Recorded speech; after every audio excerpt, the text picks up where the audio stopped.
Hello, subscribers and guests of the channel. Today, we have a beautiful and reliable car with us, the Volvo S80. We'll be replacing the front shock absorber strut bearings and their mounts. It's nothing complicated. To start, we'll remove the wheels and get to work. Let's go!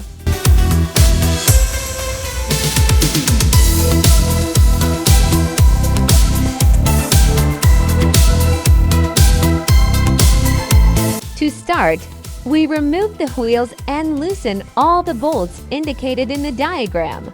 First, we loosen the stabilizer, then the two lower bolts, and move on to the other side.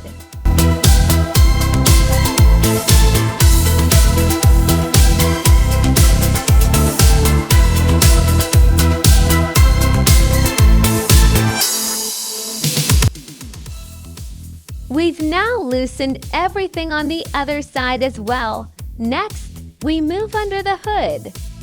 Here, we need to unscrew 3 nuts and carefully pull the suspension part outward.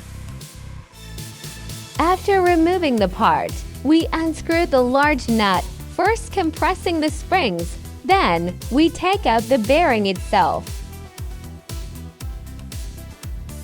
Next, we see the mount. In this car, they are still the original ones.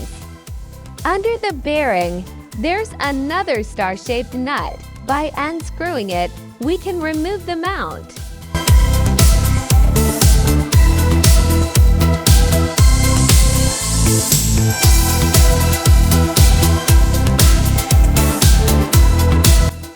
From below, we can also see that the mount is torn near the bushing. We can tell it's original, and the part number is visible.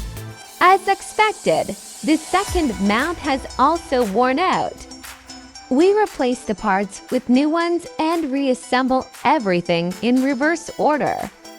Here's a comparison of the new and old bearings. This job is fairly straightforward, and I think many of you can handle it. Leave your comments, like the video, and subscribe. There's much more interesting content coming. Good luck to everyone, and see you next time!